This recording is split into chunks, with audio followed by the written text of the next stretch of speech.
뵙겠습니다. 네, 감사합니다.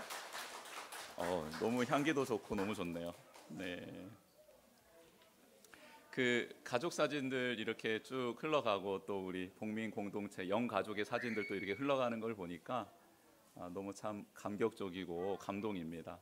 온라인으로 함께 참여하신 우리 성도님들, 비록 이 꽃은 직접 전달해 드리지는 못하지만 제가 대신 전달해 드리겠습니다.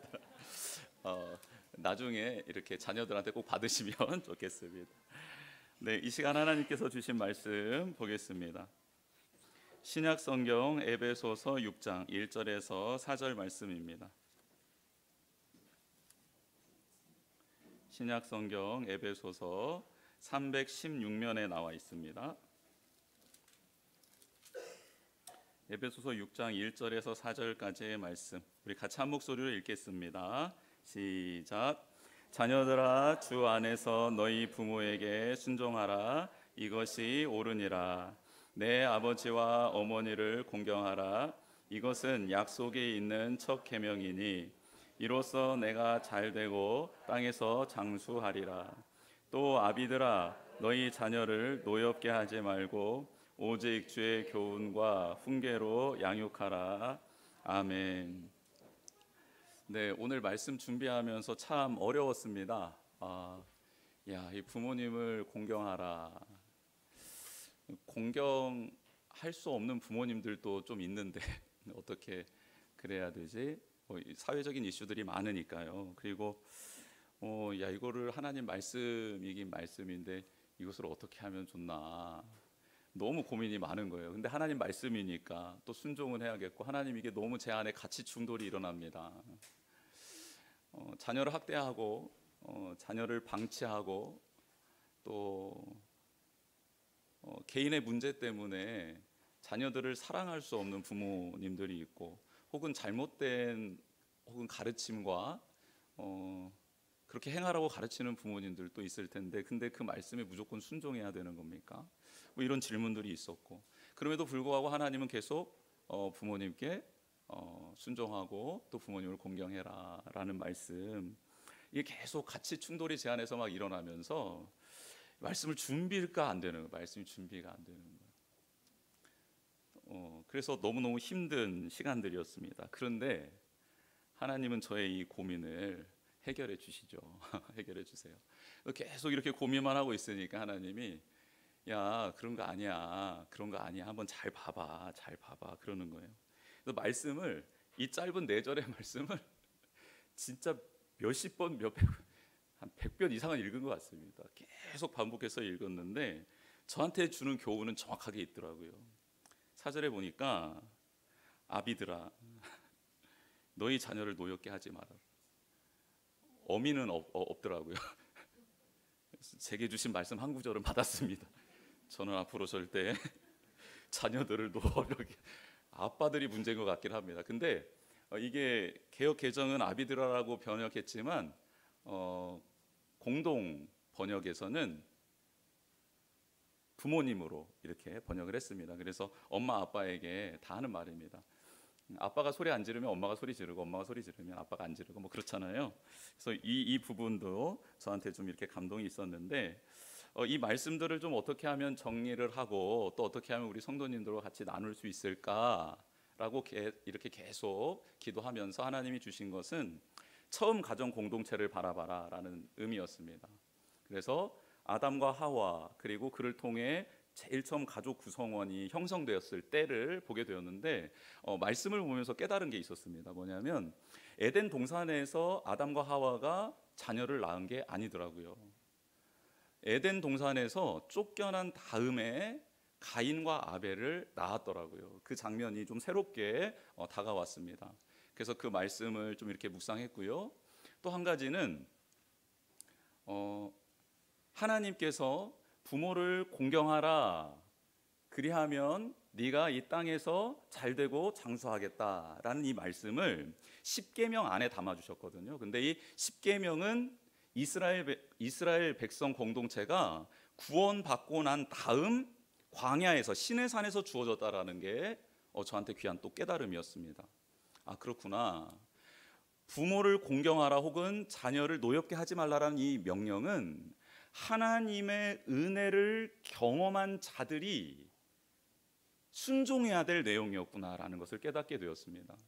또 부모를 공경하라, 그리하면 너가 복을 받을 것이라, 잘 될 것이다, 땅에서 장수할 것이다, 생명이 길겠다라는 이 말씀이 신약 성경에도 에베소서와 골로새서에서 기록되어져 있습니다. 그런데 이 두 말씀 다가 사도 바울이 성령의 감동이 되어 에베소 교회 성도들에게, 골로새 교회 성도들에게 주신 말씀이다라는 사실이 제게 큰 깨달음으로 다가왔습니다. 그렇구나, 구원받은 자들, 하나님의 은혜를 체험한 자들이라면 마땅히 해야 되는 것이구나, 아니 그렇게 될 수밖에 없는 거구나라는 것을 깨닫게 되었어요. 그러면서 신명기서 말씀을 읽었는데요, 신명기 30장 말씀은 하나님께서 이스라엘 백성에게 복을 주시는 말씀입니다. 그런데 내가 너희에게 복을 줄 터인데 너희가 나를 경외하고 나를 의지하고 나의 말을 지켜 행하면 내가 준 땅에서 너희의 생명이 길고 그리고 내가 너희에게 복을 주겠다라고 해주신 말씀이 신명기 30장에 들어 있습니다. 그런데 하나님의 말씀을 순종하도록 하나님께서 우리의 마음과 생각에 할례를 베풀어 주시겠다라는 약속의 말씀이 있습니다. 그러니까 우리가 하나님의 말씀을 순종할 수는 없지만 하나님께서 우리의 생각과 마음에 할례를 인쳐 주심으로, 성령의 기름을 부어 주심으로 우리가 마땅히 그 일을 할 수 있도록 도와주시겠고, 그리고 그 일을 함으로 하나님이 약속하신 복을 부어 주시겠다라는 게 신명기 30장에 또 기록되어져 있었습니다.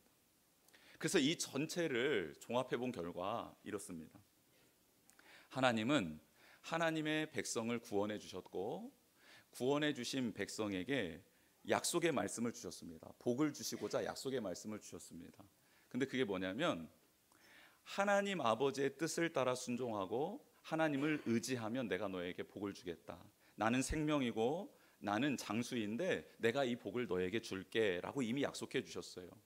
그러면서 그렇게 나를 의지하고 나를 따라가기 위해서는 먼저 너희 가정에서 부모님을 공경할 줄을 알아야 한다라고 주신 말씀이었더라고요.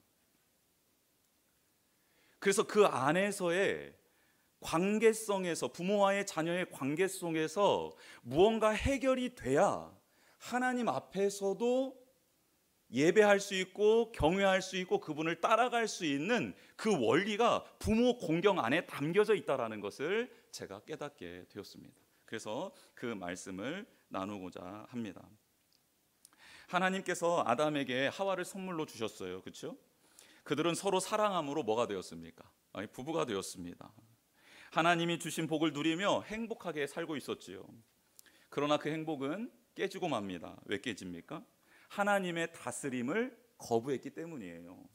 하나님 나라의 법칙인 순종을 그들이 깨버렸기 때문입니다. 오직 하나님만 선악의 기준이 되어야 합니다. 그들은 하나님이 금하신 선악을 알게 하는 나무의 열매를 먹어서는 안 되었어요. 그런데 뱀의 유혹에 넘어가 불순종의 죄를 범하게 됩니다. 먹지 말라 하셨는데 먹은 것이죠. 그렇게 선악을 알게 되었습니다. 하나님께서 정확하게 말씀해 주세요.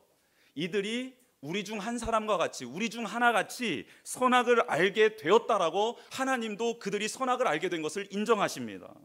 그렇다면 여러분 한번 생각해 보세요. 아담과 하와가 선악을 알게 하는 나무의 열매를 따먹었어요. 선과 악을 알게 되었습니다. 그러면 우리 입장에서는 그 아담과 하와가 어느 길로 갈 것 같습니까? 다시요. 굉장히 어려운 질문 했습니다. 제가 죄송합니다. 선악을 알게 하는 나무의 열매를 따먹고 하나님이 그들에게 뭐라고 말씀하셨냐면 우리 중에 하나같이 선악을 알게 되었다라고 확실히 말씀해 주셨어요. 우리에게. 그렇다면 우리가 선악을 알게 되었어요. 그러면 갈림길이 생기지 않겠습니까? 이제 분별이 되는 거예요. 선과 악이. 그러면 우리는 어느 편의 인간이 갔을 거라고 생각합니까? 2번 정답입니다. 우리 생각은 선으로 갈 것이라고 확신하는 거예요. 선으로 갈 것이다라고 확신합니다. 그런데요, 놀랍게 하나님은 이들이 우리 중에 하나같이 선과 악을 알게 되어서 이제 생명나무의 열매를 따먹고 영생하려고 할 것이다라고 하나님이 말씀하십니다. 네, 우리는 선과 악을 알게 된 이후에 선을 추구하면서 살 것이라고 착각했어요. 그런데 하나님은 알고 있었습니다. 선과 악이 분명해도 우리는 선과 악으로 따라가는 게 아니라 우리의 욕심 따라 살아간다라는 것을 알고 있었던 거예요. 그 결과가 악이면 악이 되는 거고요, 그 결과가 선이면 선처럼 보일 뿐이지 우리는 욕심을 따라가는 존재라는 것을 알고 있었던 것입니다. 그래서 하나님 어떻게 하십니까? 생명나무의 열매를 따먹지 못하고 영생하지 못하도록 어떻게 합니까? 천사를 그 길목에 세워두시고 불칼로 그 나무를 지키게 하십니다. 여러분, 하나님은 에덴 동산에 아담과 하와와 영원토록 함께하기를 원하셨습니다.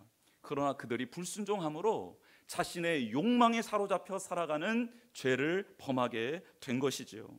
이렇게 에덴 동산에서 쫓겨난 후 아담과 하와는 동침하여 아들을 낳는데요, 가인과 아벨입니다. 저는 자녀를 둔 부모로서 그 당시에 아담과 하와의 심정이 어땠을까를 한번 상상해 보았습니다. 말씀에는 나와 있지 않지만 상상해 보았어요. 여러분, 이들은 자녀들에게 일단 아담과 하와는 가인과 아벨에게 미안한 마음이 들었을 것 같습니다. 왜냐하면 이들은 에덴 동산을 경험할 수 없잖아요. 그 에덴 동산에서 하나님과 동행하며 하나님께서 주신 이 위대한 자연을 다스리고 그 안에서 넉넉하게 채움받고 그 안에서 참다운 사랑의 교제를 나눴던 것을 이들은 경험할 수 없잖아요. 그래서 저는 일단 아담과 하와가 가인과 아벨에게 미안했을 것 같습니다. 이 미안한 마음이 커지면 커질수록 또 한 가지의 마음이 커졌을 것 같아요. 그러니 이들이 이 땅에서라도 하나님과 교제하는 법을 잘 배워서 익혀서 이 땅에서 미약하나마 에덴의 맛을 보았으면 좋겠다라는 그런 마음이 더 커져갔을 것 같습니다.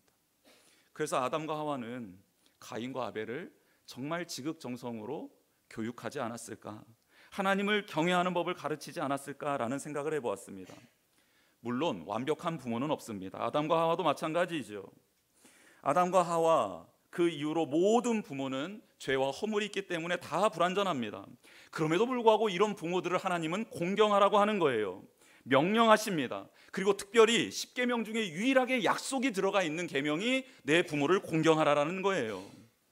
하나님은 출애굽한 이스라엘 백성에게 10계명을 주셨고요, 그 계명 중에 이웃 사랑에 관련된 계명의 첫 계명이 내 부모를 공경하라라는 계명이었습니다.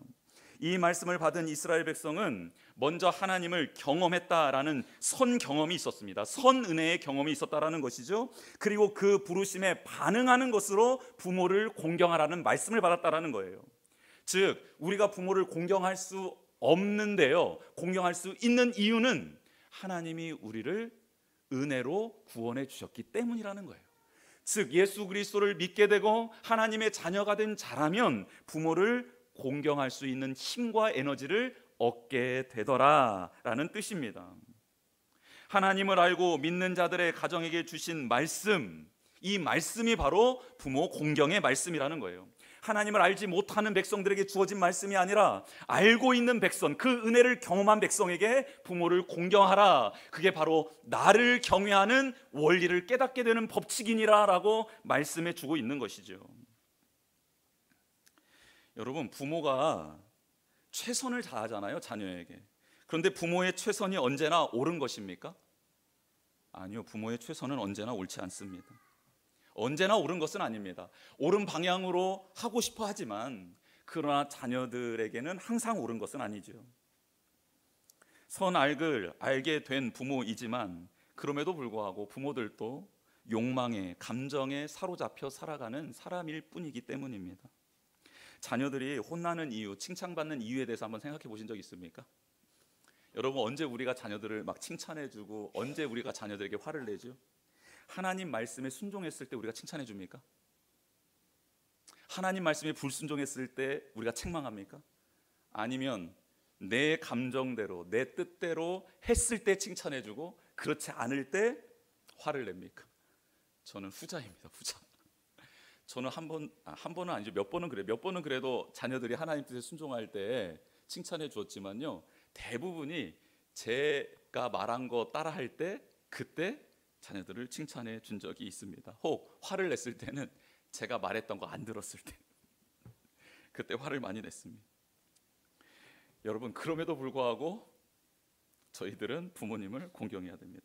신명기 5장 16절에 십계명 말씀이 기록되어져 있는데요, 너는 내 하나님 여호와께서 명령한 대로 내 부모를 공경하라. 그리하면 내 하나님 여호와가 내게 준 땅에서 내 생명이 길고 복을 누리리라 라고 말씀해 주셨습니다. 또 하나님이 주신 땅에서 생명이 길겠다, 복을 누리겠다라는 이 약속의 말씀은요, 하나님을 경외하며 의지하는 백성들에게도 동일하게 주어진 복인데, 그게 신명기 30장 19절 20절에 기록되어 있습니다. 제가 읽어드리겠습니다. 내가 오늘 하늘과 땅을 불러 너희에게 증거를 삼노라.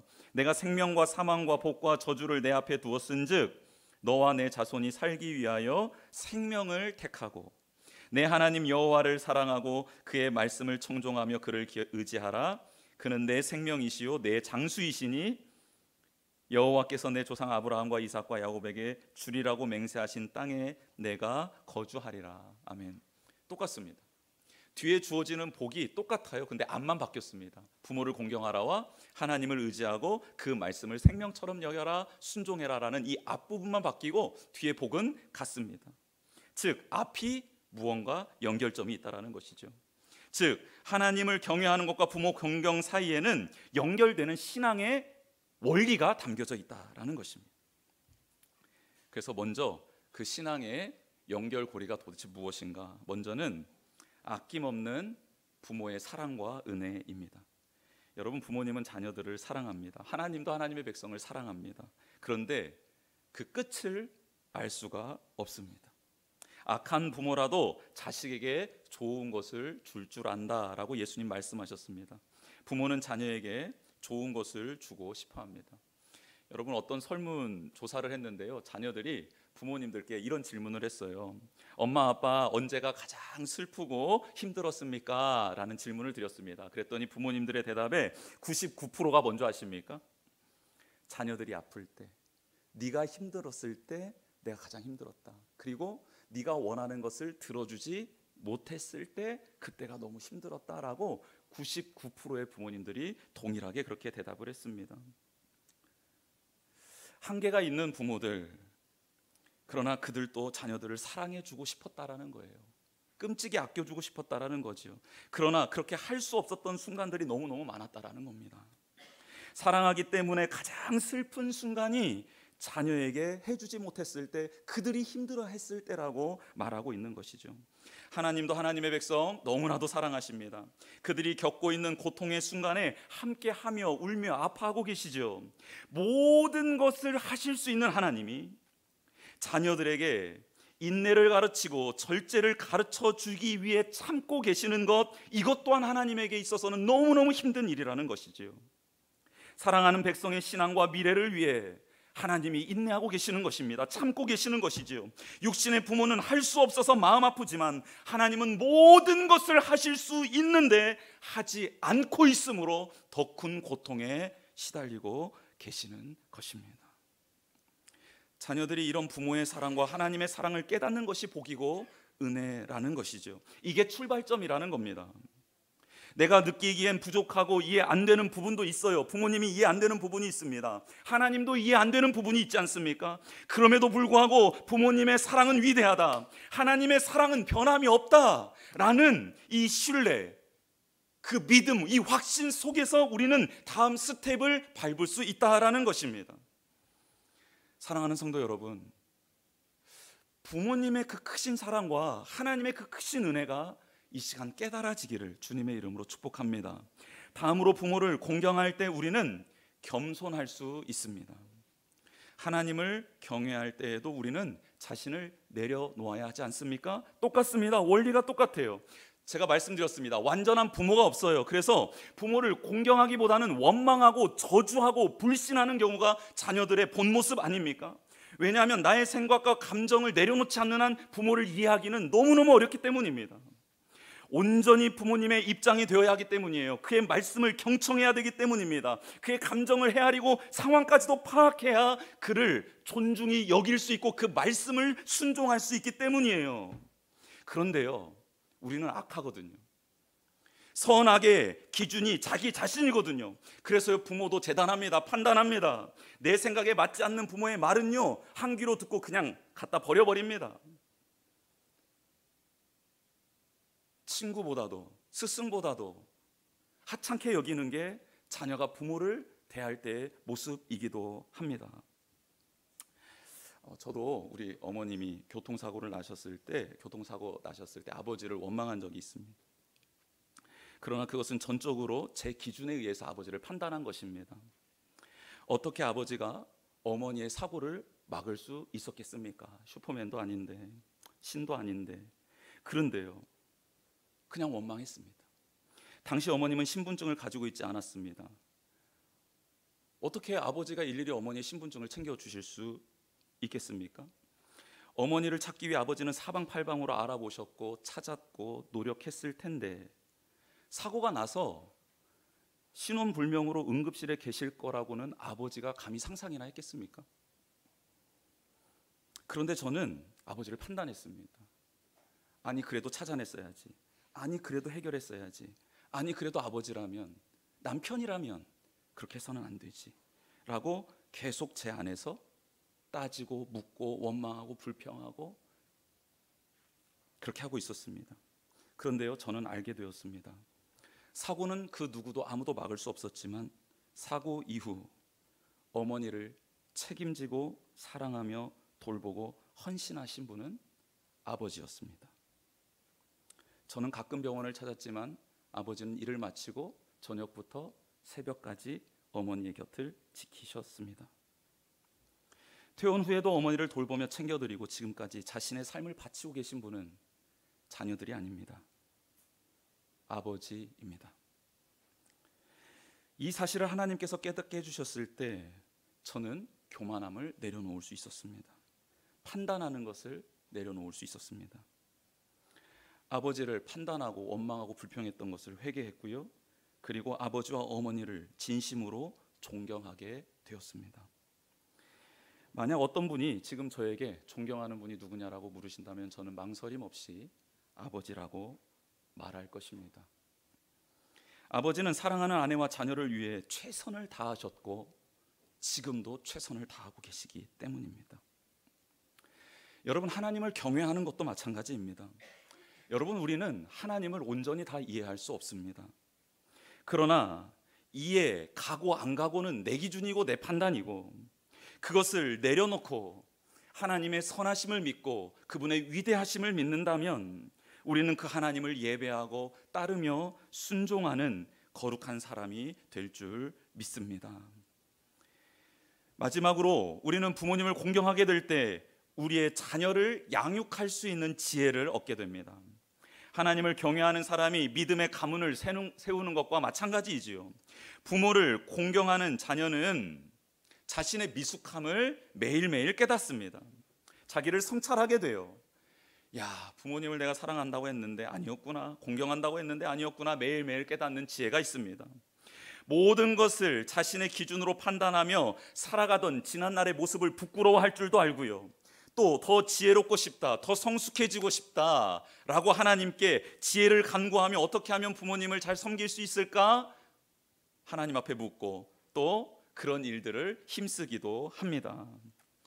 여러분, 이렇게 부모를 공경할 때 이러한 자세는 공경할 때도 도움이 되겠지만 자녀를 양육할 때도 유익합니다. 내 생각과 경험을 내려놓고 자녀를 존중하게 대하는 자세가 우리 안에 이제 생겨나는 것이기 때문이에요. 또한 하나님의 말씀과 뜻 앞에 그렇게 엎드립니다. 좀 도와달라고. 하나님, 이 자녀 이제는 저의 손을 떠났습니다.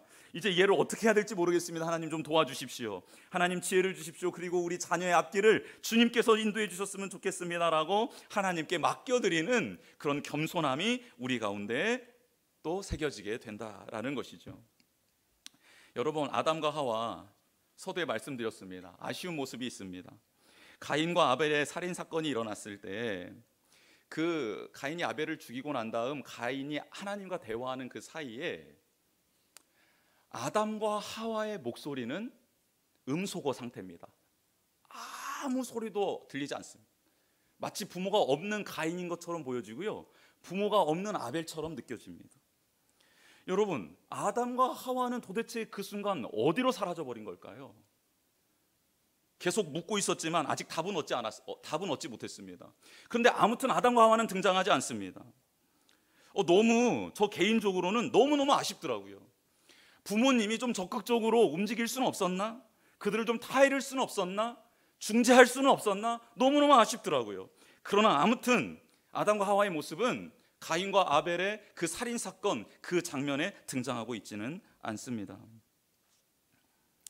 부모의 역할을 처음에서였을까요? 그렇게 위로를 삼아야 할까요? 아무튼 너무 아쉬운 부분입니다. 그러나 두 아들을 잃은 아담과 하와에게 하나님은 셋을 선물로 주십니다. 근데 그 셋은 아들을 낳아 그 이름을 에노스라고 합니다. 셋이 아들을 낳은 그때부터 비로소 사람들이 여호와의 이름을 불렀더라고 성경은 기록하고 있는데요, 셋은 부모님을 가인처럼 대하지는 않았던 것 같습니다. 왜냐하면 다른 씨를 주셨다라고 정확하게 말씀하고 있기 때문입니다. 다른 모습으로 살았다라는 것이죠. 그리고 아들의 이름을 에노스라고 지었는데요, 에노스의 뜻은 인류, 사람이라는 뜻이고요, 특별히 인간의 한계를 깨달으며 병들었거나 마침내 죽게 되는 인간의 연약함이라는 뜻을 담고 있는 뜻이 에노스라는 뜻입니다. 셋은 알고 있었습니다. 인간의 한계를 알고 있었습니다. 부모님을 온전히 섬길 수 없다라는 인간의 한계, 나의 자녀를 올바르게 양육할 수 없다라는 인간의 한계를 느끼고 셋은 그렇게 아담과 하와를 섬겼고 아들 에노스를 양육하고 있었던 것이지요. 하나님, 저는 연약하고 한계가 분명하오니 하나님 도와주십시오라는 고백이 그 아들의 이름 속에 담겨져 있었다라는 거예요. 사랑하는 성도 여러분, 우리는 부모님을 온전히 공경할 수 없습니다. 그렇죠? 부모인 우리들도 자녀들이 우리를 온전히 공경할 것이라는 생각을 버려야 돼요. 그렇죠? 버리는 게 맞습니다. 자녀도 자신의 삶이 있을 것 아닙니까? 그리고 자녀도 나중에 출가하고 난 다음에 그의 가정을 꾸려가야 될 것 아닙니까? 그러니 우리는 지금부터 떠나보내는 훈련을 해야 되는 게 맞습니다. 그리고 우리 부모님들도 우리가 온전히 섬긴다고 하지만 한계에 부딪히지 않습니까?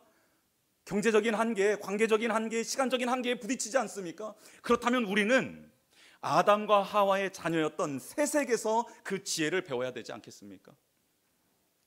하나님, 저는 온전하지 못합니다. 온전히 사랑할 수도 없고 양육할 수도 없습니다. 그러니 하나님 도와주시옵소서 라는 이 겸손함을 가지고 우리가 할 수 있는 시간을 내어 또 우리가 할 수 있는 것에 최선을 다해 그 마음을 담아 부모를 공경하고 그 말씀에 순종하고 그리고 우리가 그 자녀를 그렇게 믿음으로 양육해 나아가는 것, 이게 지금 하나님께서 우리에게 원하시는 바 아닐까요? 사랑하는 성도 여러분, 우리에게는 답이 없습니다. 결론적으로 말씀드리면 우리에겐 답이 없어요. 그래서 계속해서 예수 그리스도를 바라봐야 합니다. 예수 그리스도를 의지해야 합니다. 여러분, 예수님께서 십자가에서 이제 육신의 어머니였던 마리아를 제자에게 맡기면서 너의 어머니다, 그리고 어머니에게는 당신의 아들입니다 라고 새로운 가족을 만들어 주시지 않았습니까? 그렇습니다. 한 가지의 방법은 이겁니다. 멀리 계시고 자주 찾아뵙지 못하면 그때마다 찾아뵐 때마다 최선을 다하시고요, 그리고 가까이에 있는 우리 영 가족 내에 우리의 부모님으로 우리의 아들로 만나게 해주신 이들에게 우리가 사랑하고 섬기는 일들을 먼저 해나갔으면 좋겠습니다. 그렇다면 우리 부모님들이 있는 그 공동체 내에서도 그런 일들이 일어나지 않겠습니까? 저는 한 가지 진짜 귀한 깨달음을 얻었습니다. 뭐였냐면 저희 아버지가 말씀해 주시는 거였는데요, 저희 아버님이 어느 날 그 교역자님들과 그 교회 직원들을 다 초대해서 한번 식사 대접을 해드리고 싶었대요. 그래서 날짜를 이렇게 잡다가 이제 담임 목사님이, 우리 아버지가 섬기는 교회 담임 목사님이 언제 시간이 괜찮습니다 해가지고 그 시간대에 그 이제 부목사님과 그 다음에 그 직원들을 같이 다 해서 이렇게 식사 대접을 쭉 해주셨다라는 거예요. 그래서 너무너무 기쁘셨답니다. 그래서 식사 대접을 마치고 난 다음에 집에 와서 이제 이런저런 기도를 하시지 않았겠어요? 근데 그 기도 제목, 그 내용을 저한테 들려주셨는데 제가 그 너무너무 정말 웃음이 나면서도 또 감사했습니다. 그게 뭐였냐면 하나님, 제가 여기에서 이렇게 주님의 종을 대접하고 또 주님의 그 종을 섬기고 있는 분들이 이렇게 대접하면 하나님께서 저희 아들을 그 누군가로부터 이렇게 대접하게 하시지 않겠습니까? 라는 순수한 기도를 드리신 거예요, 그날 저녁에. 그런데 제가 그 다음날에 전화를 드렸거든요. 근데 그 다음날 무슨 일이 있었냐면 점심에 어떤 집사님이 저에게 식사 대접을 해주신 거예요. 이게 묘하게 이게 딱 맞아떨어진 거예요. 그래서 이것을 제가 어떻게 해석을 했냐면 이렇게 해석을 했습니다. 하나님, 그렇다면 저는 부모님을 매일 찾아뵙지는 못하지만 우리 성도님들 중에 우리 부모님처럼 여기며 그들을 섬기고 사랑하며 제가 그들을 위해 간절한 마음으로 기도하면 하나님께서 우리 아버님이 섬기는 그 교회에 자녀는 아니지만 자녀처럼 우리 아버지를 위하고 어머니를 위하고 그의 손발이 되어줘서 움직이는 분들이 있지 않겠습니까? 그럼 이렇게 이 원리를 가지고 제가 살아가겠습니다. 할렐루야. 이거가 저에게 너무 기쁨인 거예요. 그래서 아버지에게 그것을 저도 이렇게 이제 되갚아 드리려고 합니다. 그래서 이게 참 신비로운 거구나. 그리고 하나님께서 영광 받으시는 거구나라는 것을 깨닫게 되었습니다. 하나님은 옆에 계신 그분께 이러한 마음으로 할 때 하나님은 또 멀리 계신 우리 부모님들에게 그런 마음으로 섬기는 분들을 붙여주시고 함께해 주실 줄 믿습니다. 네, 이 시간 우리 주보 내용 한번 살펴보겠습니다. 부모님의 사랑과 은혜를 기억하며 감사해야 합니다. 먼저 이거입니다. 그러니까 우리가 은혜를 받았고 사랑을 받았음을 기억하고 감사할 줄 알아야 합니다. 그 다음 스텝이 이제 이어지는 거죠. 두 번째는 부모님을 공경할 때 우리는 겸손할 수 있습니다. 그래서요, 부모님을 공경하는 자는요, 이 세상에서도 인정받으며 사회생활도 잘하게 되어 있어요. 왜냐하면 겸손을 배우거든요. 부모님을 공경하려다 보면 겸손을 배울 수밖에 없어요. 그래서 공경하라고 하는 겁니다. 그리고 세 번째는요, 부모님을 공경할 때 자녀를 양육하는 지혜를 얻게 됩니다. 참 놀라운 신비예요. 이게 신비입니다. 그 신비 안으로 우리가 들어갔으면 좋겠습니다. 그리고 부모님 앞에 제가 생략한 말이 있는데요, 그건 뭐냐면 불완전한 부모님입니다. 완전하지 못한 부모님입니다. 이게 부모님을 바라보는 우리의 관점인 것이죠. 또 성경에서도 동일하게 말합니다. 우리도 불완전하잖아요. 우리 자녀들이 우리를 그렇게 바라볼 것 아닙니까? 그럼에도 불구하고 공경하라는 뜻은 이런 원리가 담겨져 있기 때문이다. 기억하며 우리 부모님을 공경하고 또 그리고 우리 자녀들을 그렇게 양육해 나아가는 우리 모든 성도님들 되기를 축복합니다. 우리 같이 찬양하겠습니다. 우리에겐 답이 없다고 말씀드렸어요.